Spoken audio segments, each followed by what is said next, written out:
Allez, pour la dernière fois en 2023, venez on parle de cinéma.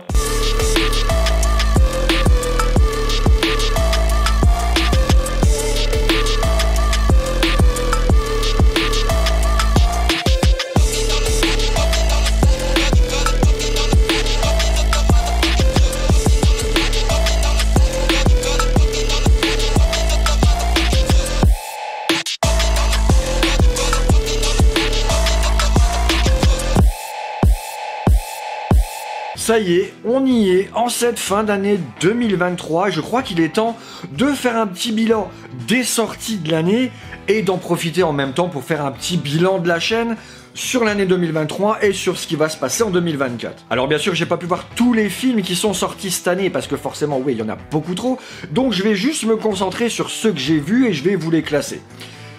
Ouais, je précise parce qu'en fait, dans une ancienne vidéo, j'ai apparemment fait des petites erreurs et un gentil viewer me l'a fait remarquer en me disant que je ne regardais pas les films que je traitais et qu'il souhaitait que je ne réussisse surtout pas sur le YouTube Game.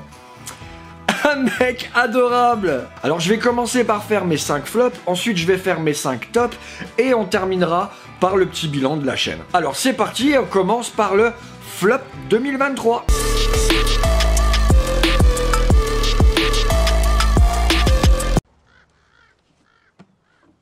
Famille! Les gars, c'était le signal, quoi! On a répété ça genre 4 fois! Vous aviez complètement oublié ma famille, hein, déesse? Non, humain. C'est toi qui as oublié la mienne.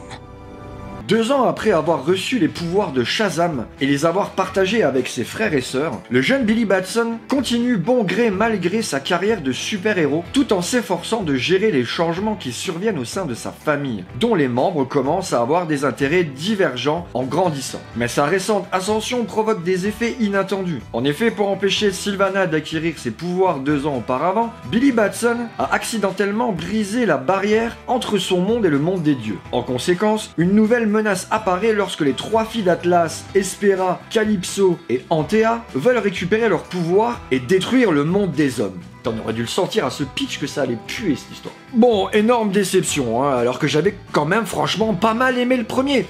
Alors je sais qu'il y en a beaucoup qui lui ont reproché son humour un peu Marvel. Ouais, mais le comics est comme ça, c'est un gamin de 14 ans qui se chope des pouvoirs de Dieu. Et qui du coup, bah, tout naturellement, agit comme un gamin de 14 ans à qui tu donnerais des pouvoirs de Dieu.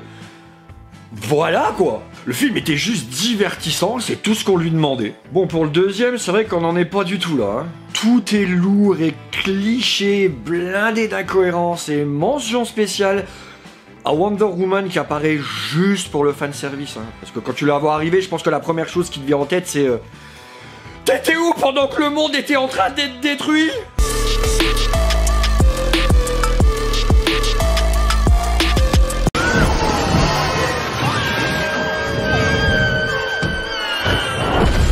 Marie, il y a toute une pluie de bébés. Baby Shower. Le super-héros Flash Barry Allen jongle entre son identité secrète et son emploi dans un laboratoire de l'identité judiciaire. Incapable de se remettre de certains événements passés, comme la mort de sa mère dont son père est accusé à tort, il se découvre la capacité de voyager dans le temps et l'utilise pour empêcher le meurtre de sa mère Nora. Mais il cause ainsi involontairement des changements qui ont pour conséquence la création d'un univers alternatif. Bon, avec ce Flash, de toute façon, on parlait déjà d'un film qu'on savait mort-né. Hein. Le développement chaotique, le changement d'axe chez Warner, qui avait à ce moment-là été racheté par Discovery, et du coup, on est en train de revoir l'univers d'ici qui change d'axe avec James Gunn qui arrive pour prendre la suite. Et du coup, ben, tu sens clairement que les gens n'avaient déjà plus rien à foutre de ce film. Hein. Il y a juste à regarder la gueule des FX. Et du fait qu'ils aient choisi la version de Flash du film de Whedon. La version que tout le monde déteste. Heureusement qu'il y a au moins Michael Keaton qui revient pour prendre son rôle de Batman. Ouais, c'est un petit côté nostalgique, mais ça rend le film au moins un petit peu moins douloureux à regarder. Mais encore, ça le sauve pas du tout.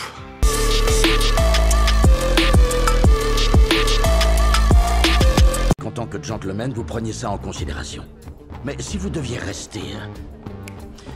Barney, c'est quoi le mot? Obstiné. Trop compliqué. Abruti.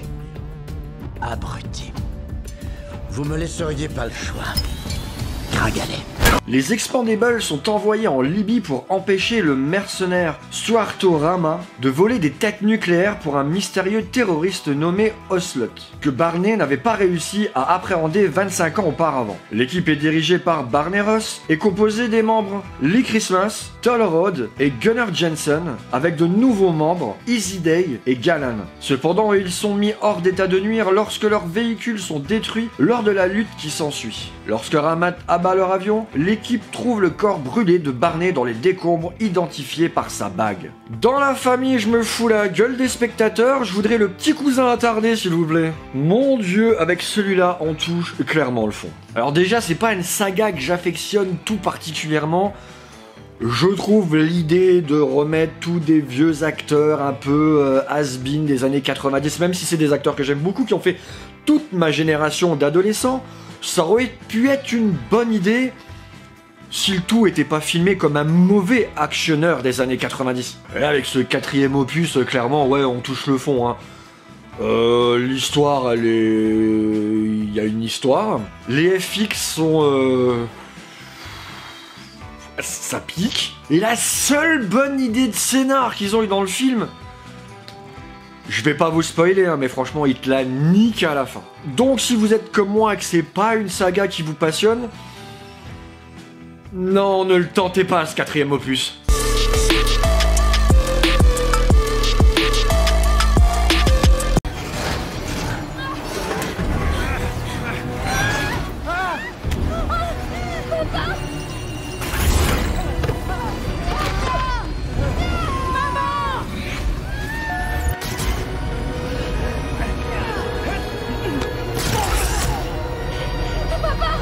Après les événements liés à l'affrontement avec Thanos, Scott Lang et Hope Pym sont devenus célèbres dans le monde pour leurs actes de bravoure. Alors que Hope a repris l'entreprise familiale, Scott profite de sa nouvelle notoriété en tant qu'Avenger au point de négliger sa fille Cassie. À la suite d'un incident avec un appareil quantique, Ant-Man, la Guêpe, Hank Pym, Jen Van Dyne et Cassie sont happés dans le royaume quantique et vont ainsi découvrir l'étendue de cette mystérieuse dimension. Eh ben, cette année, les super-héros prennent cher apparemment. Alors là, pour les critiques, on va dire que c'est un peu un mélange entre The Flash et Shazam 2. Alors ouais, déjà chez Disney, à force de presser leurs graphistes comme des citrons, à un moment, il n'y a plus rien qui sort, hein. Les FX sont dégueulasses.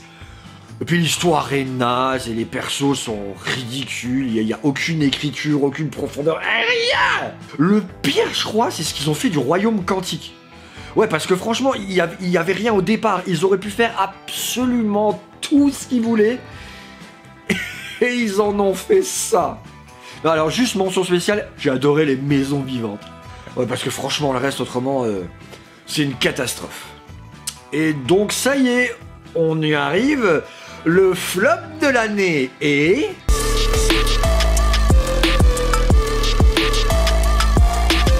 Au César, petite précision, toi qui veux marquer l'histoire, en Chine, personne ne te connaît. Qu'est-ce que je disais? Mais ça a chuté cette histoire! Jules César! La mobile conquête! Et personne ne me connaît! Nous sommes en 50 avant Jésus-Christ. L'impératrice de Chine est emprisonnée à la suite d'un coup d'état fomenté par Dancing Queen, un prince félon. Aidé par Grain de Maïs, le marchand phénicien, et par sa fidèle guerrière Tanan, la princesse Fouilly, fille unique de l'impératrice, s'enfuit en Gaule pour demander de l'aide à deux valeureux guerriers, Astérix et Obélix, dotés d'une force surhumaine grâce à leur potion magique. Nos deux inséparables Gaulois acceptent bien sûr de venir en aide à la princesse pour sauver sa mère et libérer son pays. Et les voici tous en route pour une grande aventure vers la Chine. Mais César et sa puissante armée, toujours en soif de conquête, ont eux aussi pris la direction de l'Empire du Milieu. Alors je l'ai déjà dit dans une autre émission, mais je suis toujours stupéfait de voir en 2023 comment avec autant de pognon on peut faire une telle merde. Bon, les points positifs. L'univers d'Astérix est bien représenté. Les personnages sont fidèles à ce qu'est la BD.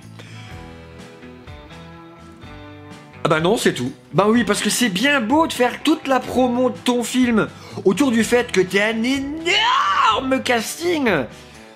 Mais si ton film il a rien à raconter, bah tout le monde s'en branle en fait. Après comme ça on sait où il est passé le budget. Hein. L'humour du film est d'un malaisant. Oui alors je m'excuse tout de suite, hein, j'ai pas eu le courage de me le revisionner une deuxième fois histoire de vous montrer des exemples. Hein. J'avais pas envie de vomir mon repas de Noël, mais par contre, allez-y, hein.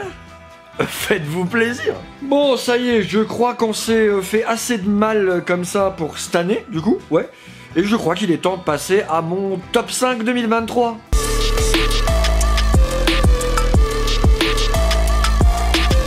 Quelle journée parfaite c'était. La seule chose que j'avais à l'esprit lors de ce moment de bonheur, c'était de vous ouvrir le ventre et pénétrer en vous pour qu'on reste une famille heureuse et unie à jamais.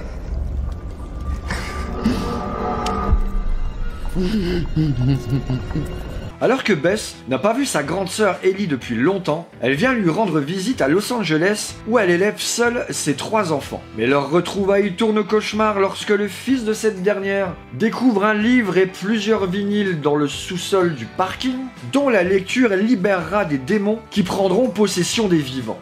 Alors là, franchement, grosse surprise, hein, parce que j'avais super peur de ce qu'allait donner ce film, parce que je suis moyennement fan du remake de 2006, et j'ai été le voir, et là, bam, dans ma gueule. L'ambiance est excellente, les acteurs sont super crédibles, et mention spéciale à Alyssa Sutherland, qui nous offre des plans épiques qui, je suis sûr, vont rester dans l'histoire.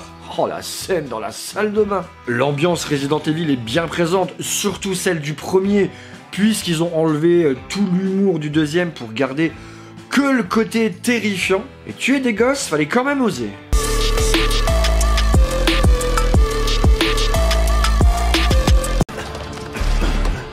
Where did you go, squirrel?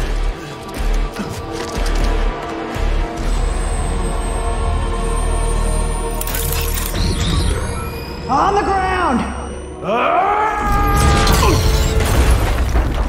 Les gardiens de la galaxie vivent désormais sur Nowhere, qu'ils ont aidé à reconstruire. Peter Quill est toujours très marqué par l'absence de Gamora. Ils sont attaqués par Adam Warlock, la création surpuissante d'Ayesha, la prêtresse des souverains. Rocket s'en trouvera gravement blessé. Pour le sauver, les gardiens vont devoir retrouver celui qui a jadis modifié le corps de Rocket, le maître de l'évolution. Eh ben, il y aura au moins un film de super-héros qui aura été super cool cette année.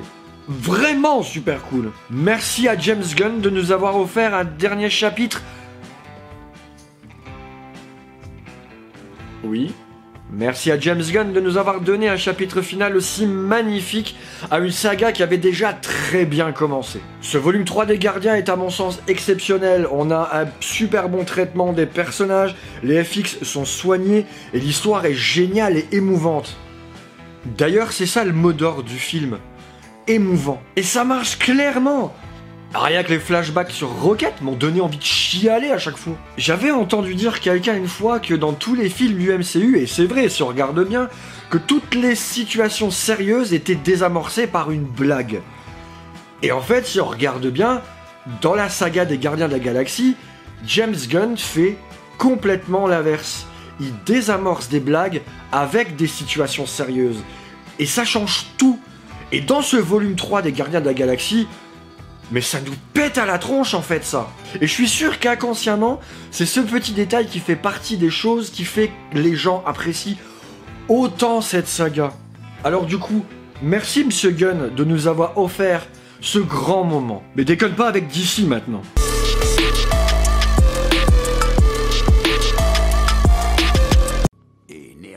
Après la guerre, vous avez tenté d'affirmer qu'elle n'était pas viable. Non, j'ai argumenté qu'il y avait des difficultés techniques. Mais vous n'avez pas essayé de la torpiller à la réunion de l'AEC après l'essai nucléaire russe? Non. Mais c'est ce que l'AEC a recommandé, n'est-ce pas? Après de longues heures de discussion sur la meilleure réponse à apporter. L'intrigue est présentée de manière non linéaire et alterne 3 séquences temporelles. L'ascension d'Oppenheimer, de Cambridge à Los Alamos, entre les années 1920 et 1940, son audition pour le maintien de son habilitation de sécurité en 1954, ainsi que l'audience de confirmation par le Sénat de Lévi-Strauss au poste de secrétaire au commerce, durant laquelle celui-ci est interrogé au sujet de la révocation de l'habilitation d'Oppenheimer en 1959. Cette dernière est présentée en noir et blanc aux spectateurs. Et évidemment, on peut pas parler des grands films qui sont sortis cette année sans parler d'Oppenheimer. Le film est incroyable, extrêmement prenant, c'est super intéressant, les acteurs jouent trop bien. Ouais, en même temps, vu le casting, le comble, ça aurait été l'inverse. Hein. Après, je peux comprendre pourquoi certains ont eu du mal avec le film, c'est un film qui dure quasiment 3 heures, et dans lequel, effectivement, il n'y a pas énormément d'action, c'est un film de parole, donc je peux comprendre que certains aient été perdus, en fait, et aient du mal à accrocher à ce genre de narration très longue. Mais alors moi, pour le coup, j'ai surkiffé. La réalisation est impeccable, mais bon, c'est du Nolan, donc on en attend pas moins de sa part, c'est évident. Donc si 3 heures de film avec énormément de blabla et quasiment aucune action, ça vous dérange pas, allez mater Oppenheimer, c'est une tuerie.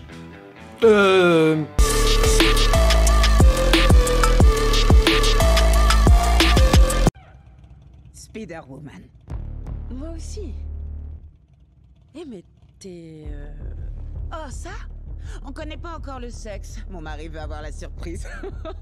Il est toujours cucu. Mais qu'est-ce qu'il est canon? Tu veux pas m'adopter? Quoi? Hein? Quoi? Les filles! Après avoir retrouvé Gwen Stacy, Spider-Man, le sympathique héros originaire de Brooklyn, est catapulté à travers le multivers, où il rencontre une équipe de spider-héros chargés d'en protéger l'existence. Mais lorsque les héros s'opposent sur la façon de gérer la nouvelle menace, Miles se retrouve confronté à eux et doit redéfinir ce que signifie être un héros avant de sauver les personnes qu'il aime le plus. Ce serait abusé de dire que ce film est devenu mon film d'animation préféré ? Non. Ce film est devenu mon film d'animation préféré. L'animation est juste dingue, criante d'originalité, la bande-son est super soignée, les personnages sont super bien écrits, on joue avec nos émotions tout le long du film. Pour moi, franchement, chef-d'œuvre absolu. Hein. J'ai qu'un seul regret, c'est pas l'avoir vu au cinéma. Alors je peux vous assurer que pour le dernier chapitre de cette trilogie, j'y serai day one. Oui, parce que pour ceux qui ne le savent pas, c'est une trilogie. Et le premier, c'était déjà aussi une bombe.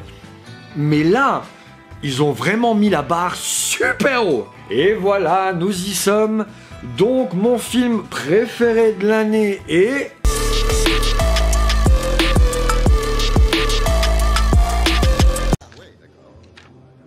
Vous tournez dans 3 heures. Vous devriez aller dormir. Messieurs. Bonne nuit alors. Félicitations. Manny! La vie est une fête! Hollywood, année 1920, l'industrie est en train de passer du cinéma muet au cinéma parlé. Le film suit l'ascension et la chute de quelques individus, dont Nellie Laroy et Jack Conrad, à une époque où la décadence et la dépravation sont omniprésentes sur l'industrie. Ouais! Quelle claque j'ai pris! Ce film est une véritable déclaration d'amour au monde du cinéma. Et là, franchement, je sais même plus quoi dire, quoi. L'ambiance, les personnages, la musique, le rythme, la lumière, tout est génial. La réelle de Chazelle est impeccable. On sent toute la précision dans ses choix d'angle, de cadre, de lumière. Tout veut dire quelque chose. Alors évidemment, oui, il y a plein d'autres films qui sont sortis cette année et que j'ai vu aussi et que j'ai pas mis dans ce top. Par exemple, Anatomie d'une chute qui est juste incroyable. Il y a aussi Barbie. Oui, j'ai adoré Barbie, oui. Oui, c'est fun, divertissant, j'en ai rien à foutre de toute la polémique qu'il y a eu autour. Moi, je me suis juste éclaté. C'est tout ce que je demandais. Et j'ai aussi vu John Wick 4 ou Super Mario ou Mission Impossible que j'ai beaucoup aimé cette année. Et bien sûr, il faudra que je rattrape tous ceux que j'ai pas vus. Ça fera peut-être une autre vidéo d'ailleurs. Alors en ce qui concerne la chaîne, déjà, merci. Merci pour cette année que vous m'avez fait passer. Franchement, la commu grandit, la chaîne monte tranquillement. Je suis super content. Je trouve les gens extrêmement attentionnés, prévenants et gentils dans ma commu. Et je suis ravi de ça. J'aime beaucoup parler avec vous. Je suis super content des lives du mercredi. Il y a de plus en plus de monde. Et honnêtement, je m'y attendais pas trop. Et vous venez parler et d'ailleurs on parle de plein de choses et c'est super cool, on s'éclate. Donc ça c'est évident que déjà ça va continuer l'année prochaine. Alors pour l'année prochaine, bah déjà je vais continuer les petites vidéos de top parce qu'elles vous plaisent beaucoup.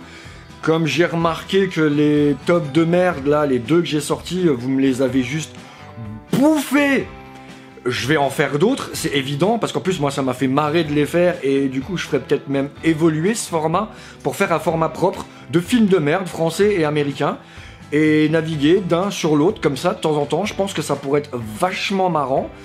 Ensuite, je vous promets que les épisodes 7 et 8 de Jamais sans mon nanar vont sortir en 2024. Je vous le promets.